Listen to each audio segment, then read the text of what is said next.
Episode Law of Fraud. Welcome to Juris Point, where Pakistani law is explained in plain, simple English.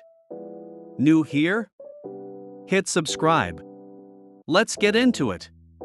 Someone sold you something online, took the money, never delivered. Someone promised you a job abroad, took your savings and disappeared. Someone sold you a plot of land that was never even theirs to sell. You lost everything. And you thought, there is nothing I can do. You are wrong. There is a law for this. It is Section 420 of the Pakistan Penal Code. Today we break it down completely. What is Section 420? Simply put, if someone deceives you, lies to you, and takes your money or property because of that lie, they have committed an offense under Section 420. The punishment? Up to 7 years imprisonment and a fine. But not every lie is Section 420.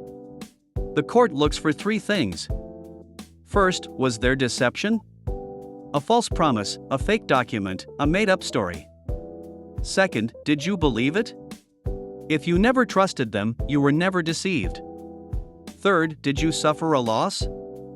Money gone, property taken, a right denied. All 3 must exist. If even one is missing, the case becomes weak. Most common types of fraud today. Online fraud: fake products listed on OLX or Facebook. You pay. Nothing arrives. That is Section 420. Job scam: promise of a visa and job in Dubai or Saudi Arabia. Money taken. Nothing delivered. That is Section 420. Marriage fraud: promise of marriage, jewelry or money taken, person vanishes. That is Section 420. Property fraud: land sold that the seller never owned. Documents were fake all along. That is Section 420 plus forgery under Section 463. These are not rare cases. They happen every single day across Pakistan. Fraud versus a broken promise. This is where most people get confused. If someone borrowed money and did not return it, that is a civil matter, not criminal. You go to civil court, not the police.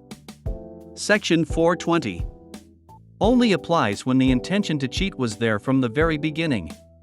The court asks, did this person plan to deceive you before they even spoke to you? Intent from the start, Section 420. Things went wrong later, probably a civil dispute. Proving that original intent is always the hardest part of any fraud case. What to do if it happens to you? Do not stay silent. First, save every piece of evidence. Messages, receipts, screenshots, call recordings.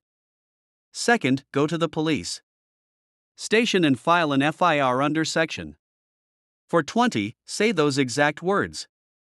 Third, if police refuse, file a direct complaint in Sessions Court. Remember, silence protects the fraudster, not you.